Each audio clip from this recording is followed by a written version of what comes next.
Oi, what's up YouTube? I'm coming at you with another banger of a video today. We're going to be looking at my hot takes. And so, guys, I already have my first hot take here. I'm going to kind of jump into this, but we're going over some hot takes. These aren't meant to be stuff that you agree with necessarily. I'm not going to, sorry if this is something that sounds outlandish, but it's a hot take for a reason.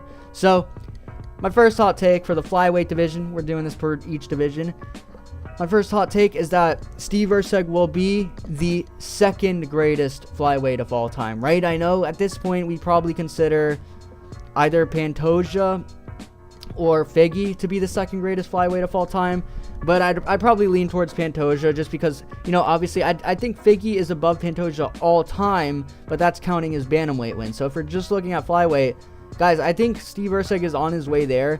First of all, I know he doesn't have two crazy wins. He's got the Matt Chanel win, right? And if you want to count the Pantoja win as a loss, which for this purpose, I'm counting it as a win, right? Okay, I'm counting it as a win because it was a robbery.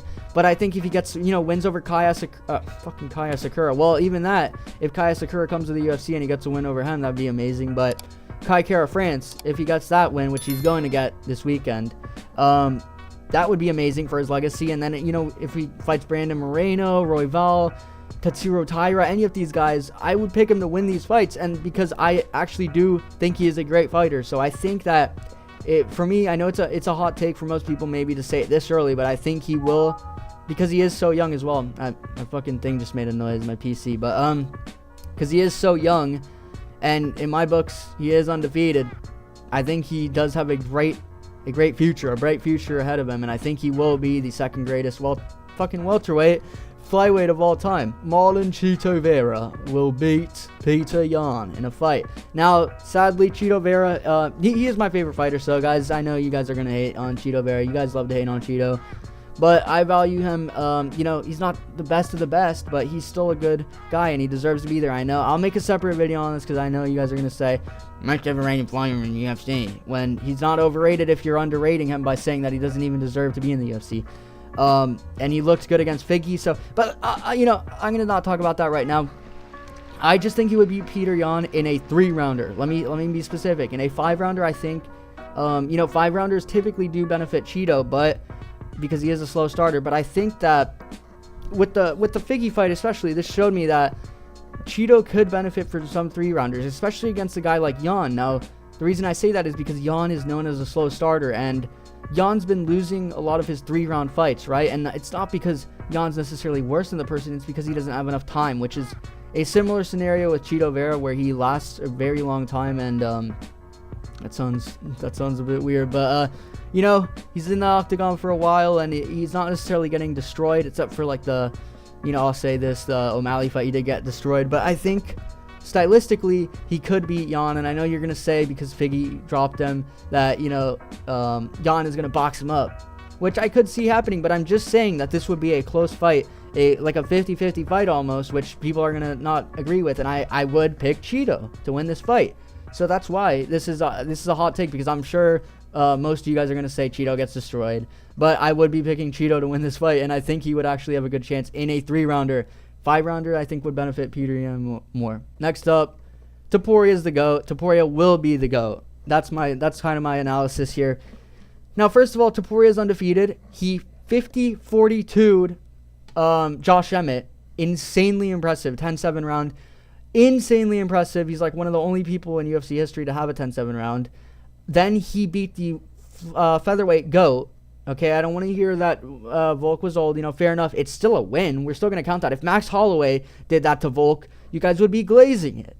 So even if Max Holloway lost 3 fights to Volk and then he knocked him out, you guys would be glazing him. So I don't want to hear it. Okay, even at 35, if it were Max Holloway in that position, you would be glazing him. So he did beat the bro. I'm so lost. The Featherweight GOAT. And I think right now he's about to beat one of the Featherweight greats in Max Holloway, which would already put him skyrocketed high, because I have Max in like around my top 15, top 10 even, and I have Volk in the top 5. It kind of depends on how you look at it, right?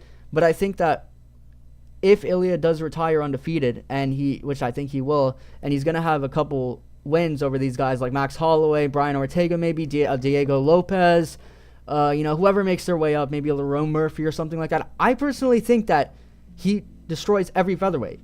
So it's not that crazy to think that he might make his way into the GOAT conversation and become the GOAT, because you have people glazing Khabib, even though his wins were not nearly as good. You know, they were fair enough, they were good performances, but they weren't against the best caliber of opponents. I mean, they were up against the best at the time, but the opponents that Ilya is facing are a lot higher caliber right now. So I think that if he gets maybe even 5 title defenses and he retires undefeated, I would have to consider him the GOAT over John Jones, who, this sounds crazy now, but no, I would seriously, I don't know. Dude, John just wasn't he was dominant, but his wins were like, bro, like Anthony Smith, and then the Reyes loss, you know. What are you talking about? You didn't lose Reyes. What are you talking about? He won that fight. Yeah, I don't know. It's not that far of a possibility. I know you guys are gonna fucking think I'm crazy, but that's a hot take for a reason. Let me move on to Paddy Pimblett, bruv. Paddy Pimblett, lads. I think Paddy Pimblett's gonna become the lightweight champ, lads. And I actually think that Paddy has a good chance of becoming the lightweight champ. Let me say this. Paddy's undefeated in the UFC, right? We haven't seen him lose. You know, the Jared Gordon fight was a robbery, if you want to say that, which it wasn't. But I honestly think it's not that far of a possibility to think that Paddy's going to become a lightweight champ when you look at the lightweight title picture right now. Obviously, there's Islam there, but Islam is planning on moving up, right? Islam's not going to be at lightweight forever. I think if Islam moves up, Dustin, dude, all these guys are going to retire. Dustin's going to retire. Justin Gaethje's going to retire. Who am I thinking of right now? It's just going to be like Fiziev, Gamrot, maybe. Like, I'm talking about who's going to stay in there. It's going to be like Fiziev, Gamrot, Arman Sarukian. Obviously, everyone's going to glaze Arman, but honestly, I could see, this is why it's crazy, I could see Paddy submitting Arman Sarukian, bro. Paddy is a good fighter, dude, and people are not going to give him credit at all, right? Because he's a funny-looking guy, and he's, you know, he robbed Jared Gordon. But still, I think he's one of those guys he's still improving, and he is, you know, he might make his way to a belt. Now, I'm not saying he's going to dominate lightweight. I'm just saying he might get his way to a belt. You know, it's not that crazy of a possibility to think, especially at lightweight, where, you know, there's been so many people with the belt. But I think he could. I think he could, you know, with the kind of like a Charles Oliveira style. You know, fair enough, he's not as good necessarily as Charles, but we haven't really seen him fully yet. But I think he could get the belt. All right, so my hot take for the welterweight division is that JDM would lose to a lot of these prospects and a lot of these guys, you know, like obviously Shavkat. I'd 100% pick Shavkat to beat him, even though, but then there's guys like Ian Geary who I would pick against him, and Michael Venom Page even, because I don't believe that JDM is this future champ, especially if there's, you know, Bilal or Shavkat running the division. I just don't see JDM, in my opinion, is extremely overrated, first of all, because he was losing to a 55-year-old Gilbert Burns, and then he got the knee, right? You know, in my opinion, it was a lucky knee, okay? I don't value Gilbert Burns that much anymore as an elite guy, so I think that even a guy like Michael Venom Page might pose a threat, more of a threat than Kevin Holland did, and he didn't look, you know, fair enough, he won the Kevin Holland fight, but it wasn't some outclassing or some performance that showed me that he deserves to be like a top 5 guy, or that he would beat a future champ. So I understand there's a lot of glazers, a lot of people that love to glaze JDM, but in my opinion, he's not an elite guy, and I don't think he will be. So that's my hot take for welterweight. Now my middleweight take is that Khamzat Chimaev will not be champ. He will never touch gold in any weight class. You know, if he moves up or if he moves back down, which I think is pretty much impossible, but he will never touch gold, okay? I think he will probably beat Robert Whittaker, but I'm not 100% sure, you know. I'm not 100% not picking Whittaker, but I think that Khamzat Chimaev would just lose to anybody that's champ, bro. Like, I don't think he would win against Dricus. I don't think Izzy's going to be champ again, so I'm not going to consider that, but I don't think he would beat Dricus. I don't think he would beat Sean Strickland necessarily.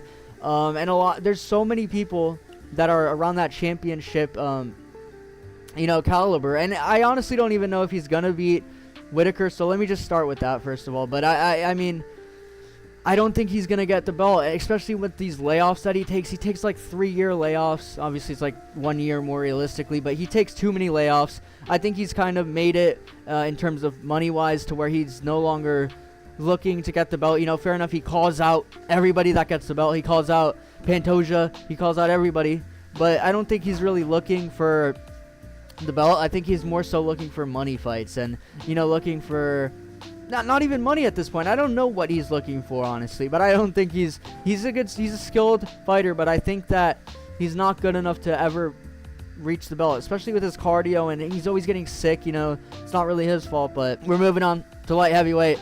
My light heavyweight take is that Yuri Prochazka will get the belt back. Not against Pereira, though. I'm afraid not against Pereira, and he will defend the belt, right? I think that Pereira will move up to heavyweight or retire, you know, because he's reaching up there in age, and Yuri is kind of he's a younger guy for light heavyweight. You can consider him a younger guy. And when you look at the other guys at light heavyweight, there's Magomed Ankalaev, Jamal Hill, and all these guys, you know. I think Yuri would beat them. That's kind of my hot take here, is that I think Yuri would beat them and be champ. You know, I know this narrative may have existed before the Pereira fight, where people thought, yep, Yuri's the second best guy, then we got Alex at number 1, but now I feel like a lot of people are kind of discrediting Yuri, and they're saying, you know, bro, I think Yuri should move to middleweight. I don't know, man. I think he should move to middleweight so he's fucking more chinny, and he gets chinned at middleweight, but, you know, I think he should move to middleweight, because that makes sense. I don't think he could beat Ankalaev. I'm honestly not sure if I'd pick him against Jamal Hill. Bro, I'm telling you, this guy is the second best in the division, right behind Alex Pereira, and he will be the best in the division when Alex Pereira retires or moves up. So that's my hot take, okay? And I love Yuri. He's one of my favorite fighters, so that's, you know, kind of a biased take, but I think it's true. And then my final take is that Alex Pereira will move up and defeat Tom Aspinall for the heavyweight championship. Now, this is probably the most crazy take in my opinion, because actually, maybe it's not even the craziest take. Maybe a lot of you guys agree with me. My PC keeps making fucking noises, but maybe a lot of you guys agree with me, because Alex Pereira just has so much fucking aura right now, bro. Like, I've picked against him, and every time I pick against him, he proves me wrong, so I'm done picking against him, to the point where if he moved up to heavyweight and fought Tom Aspinall, who I think Tom Aspinall is going to be the champ at heavyweight for a while, I think I might have to pick Alex, just because Alex pulls this shit off all the time. It's insane. And it would be insane to see a first triple champ. And just, dude, it would just be so insane to see Alex become the first triple champ at, like, you know, he would probably be like 38, 39 maybe at the time, 38. But he would be old, and he would just, dude, I don't know. It would, like, complete the prophecy, and it would Mog Izzy. He would fucking, when did he join the UFC? Like 3 years ago? Dude, he would be so accomplished. He would literally be the greatest mixed martial artist and, like, combat sports athlete of all time. So I think this is going to happen. You know, it's a bit of a prayer also, but I think it could happen. For some reason, I think Tom Aspinall would want to entertain the stand-up game like he does in most of his fights. But, you know, Tom Aspinall is elite, and he is, like, the best heavyweight we've ever seen pretty much. But I think Alex just fucking finds a way, bro. Alex would find a way. Tom Aspinall would underestimate him because he's a former middleweight, right? So he would underestimate Alex, and Alex would hit him with the fucking left hook, because he does. He always hits everybody with the left hook, and it puts them out. So I don't know why I would pick against Alex Pereira in this, even though he would be a pretty big underdog in my opinion. But I'm still gonna pick Alex, and I think this is my final hot take for heavyweight. And so yeah, I'm done with the hot takes. Let me know if you guys agree with these ones. Let me know what you disagree with. I'm sure there's some here. But if you guys like this MMA videos, these MMA style videos and all this, I post these every day. I'm going to continue to upload every day. So leave a like, comment, subscribe. And yeah, we're trying to build up the community. So I appreciate if you guys subscribe and all that, and leave a comment and all that. So I'll see you guys in the next video, and peace.